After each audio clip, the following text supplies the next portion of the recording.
कुर्मियों को लेकर के क्या विचार है? जी, कुर्मियों को लेकर मैं अपना स्टैंड पूर्व में भी क्लियर कर चुका हूं, आज भी क्लियर कर रहा हूं। मैं उनके शेड्यूल ट्राइब में जो मांग है उसका समर्थन करता हूं, लेकिन मैं एक तरीका चाहता हूं कि जो विवाद उत्पन्न हो रहा है वो विवाद ना उत्पन्न हो, क्योंकि भारत एक संवैधानिक देश है। भारत के संविधान आर्टिकल 48 के ए में वन्य जीवों की सुरक्षा की बात करता है। तो कुर्मी कौम इस राज्य की सबसे बड़ी एकल आबादी है, सबसे बड़ी एकल आबादी अगर इस राज्य की कोई है तो कुर्मी है। सबसे अगर शहादत की एक लंबी लिस्ट निकाली जाएगी तो आधी शहादत आपको कुर्मी कौम से दिखेगा, चाहे निर्मल महतो रहे, शक्तिनाथ महतो रहे, सुनील महतो रहे, ऐसे किस्से खत्म नहीं होंगे।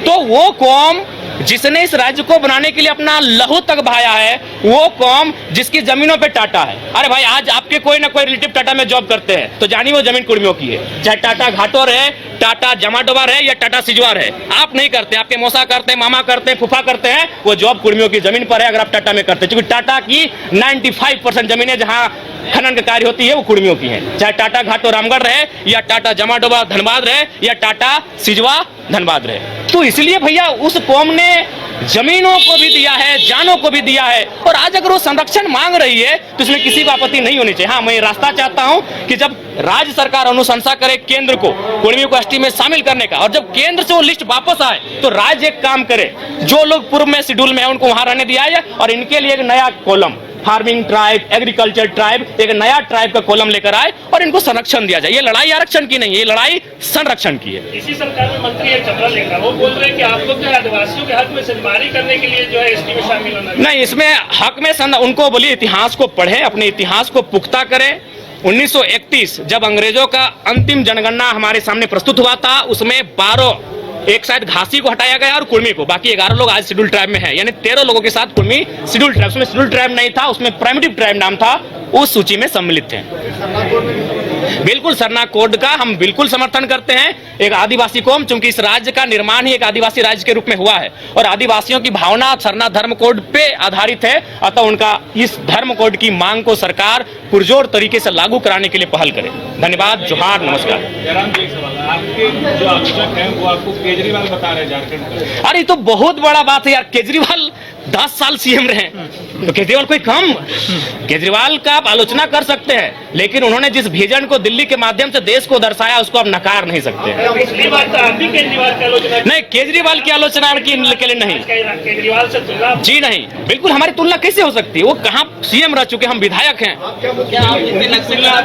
नहीं, हम लोग अपना रोड मैप अलग बनाएंगे। जयराम जी, तुलना इसलिए नहीं हो रही कि वो सीएम है, तुलना इसलिए हो रही है कि आप जो सुविधा की बात कर रहे थे वो भी तो कहाँ ले रहे हैं सुविधा को? बताइए कौन सा सुविधा हम ले रहे हैं? नहीं, आपने जो कहा था जयराम जी से पहले, हम तो आपको तो कम से कम चर्चा करना चाहते कि एक विधायक वर्षों बाद आया है। आज अभी अंदर हम सुनिए आपको बता रहे हैं, जब हम अंदर जाते हैं ना, और जितने भी कर्मचारी हैं विधायक छोड़ के, उनको क्या फील होता है मालूम है? कि मेरे घर का बच्चा विधायक बन के आया है। बाकी विधायक, अब तो वो अंदर चुके, आपको कैमरा अलाउड नहीं देखिएगा, बाकी विधायक से मिलते हैं माननीय के तर्ज पे मिलते हैं, हमसे मिलते हैं, कंधे पे हाथ रखते हैं, ऐसे मिलते हैं, हम कभी उनको नहीं बोलते, क्योंकि उनको लगता है हम उनके घर का बच्चा है, जबकि एक माननीय का प्रोटोकॉल होता है। कई वीडियो हमारा देखिएगा, दरोगा एक थाना प्रभारी आके हमको ऐसे हाथ पकड़ लेता है, जबकि हमारे दोस्त हमें कान में कहते हैं कि प्रोटोकॉल के हिसाब से आपसे बहुत जूनियर है, वो आपके साथ ऐसा व्यवहार नहीं कर सकते हैं। तो हम उनको बोलते हैं कि उनको कभी नहीं लगा कि हम उनका विधायक है, उनको लगता है कि हमका छोटा भाई है। आप अंदर जाइएगा, वो चलेगा। जो लोग गलत है उनको माफ नहीं किया जा सकता है। जो हमने सिराज जी पहले कहा है कि जो ईमानदार है उनको नमस्कार है, जो गलत है उनका तिरस्कार है। पैमाना आपका कार्य है, आपका कार्य है। जी सिराज जी, आप हमारे बहुत अच्छे मित्र हैं, भविष्य में रहेंगे कि नहीं रहेंगे वो अलग विषय है, लेकिन मित्र रहे हैं हमारे।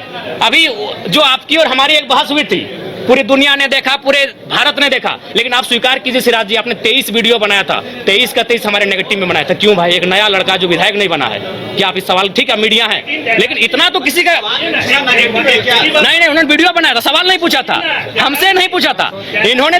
नहीं सिराज जी, अब हमको बोलने दीजिए। सिराज जी, आपसे निवेदन है, माननीय से बड़े भाई सिराज जी, क्यों? वही तो सवाल है, क्यों आपने सीरियल नंबर बनाया? नहीं, सीरीज बनाइए, वो क्यों देखेंगे? कोई नहीं देखेगा। सिराज जी सुनिए, वो चुनाव का समय था, नहीं वो चुनाव का समय था। क्या नया सवाल? वो चुनाव का समय था, नहीं अब क्यों नेगेटिव क्यों? हम विधायक हैं, आपके समर्थन, हम चुनाव जीते हैं। सिराज जी, जिस समय आपने मेरा वीडियो बना, सिराज जी, माननीय सिराज जी बताइए, नहीं आप पूछिए, नहीं उदाहरण दिए, नए क्रियाकलाप पे डिपेंड करता है। और कोई सवाल है माननीय? देखिए फिर राज्यपाल का जो अभिभाषण है, विपक्ष जो है उसे झूठ का पुलिंदा बता रहा है। नहीं देखिए, आपको क्या लगता है? नहीं देखिए, पूर्णता अगर विपक्ष, क्योंकि विपक्ष में बैठे लोग भी काबिल हैं और राज्यपाल एक संवैधानिक पद होता है, उस पद की गरिमा है, उस अगर अभिभाषण को आप पढ़ते हैं तो कुछ विषय आपको लगेंगे हाँ ये ठीक ठाक है, लेकिन कुछ विषय ऐसा आपको लगेंगे कि ये धरातल पर है ही नहीं। तो कहीं ना कहीं कुछ त्रुटियां हैं उनमें, कुछ असत्यता है, इस बात को भी स्वीकार करना होगा। आज इस राज्य की जो आवश्यकताएं हैं, स्थानीय नीति अभिभाषण में कहीं जिक्र नहीं है। इस राज्य की आवश्यकता है सरना धर्म कोड, अभिभाषण में कहीं जिक्र नहीं है। इस राज्य की सबसे बड़ी आबादी ओबीसी, कहीं जिक्र नहीं है। आप वो कहते हैं कि ओबीसी को सशक्त करेंगे, कैसे? कई जिलों में आपने ओबीसी के आरक्षण को जिलावार में 0 कर दिया।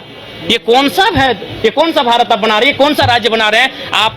महागठबंधन की सरकार है, महागठबंधन नारा देती है सामाजिक न्याय। उनसे पूछिएगा सामाजिक न्याय का मतलब क्या होता है? सामाजिक न्याय का मतलब क्या होता है? जिसकी 54% आबादी है, आप उनको शून्य कर रहे हैं जिलावार बहालियों में।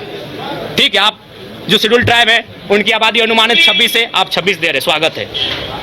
शेड्यूल कास्ट उनकी आबादी 10 है, आप उनको 10 दे रहे हैं, स्वागत है। जो बच जाते हैं उनकी आबादी 10 है, आप उनको ईडब्ल्यूएस के नाम पे 10 दे रहे हैं, वो भी लगभग हिसाब से ठीक ठाक है। लेकिन ओबीसी जिनकी आबादी 54%, उन्हें आप 14 दे रहे हैं। बताइए तो कौन सा सामाजिक न्याय है? महागठबंधन की सरकार है। तो ऐसे में अगर कोई सवाल करे कि ये राज्यपाल महोदय के द्वारा जो अभिभाषण पढ़ा गया इसमें सत्यता नहीं है, तो बताइए कैसे नहीं लोग इस पर चर्चा करेंगे?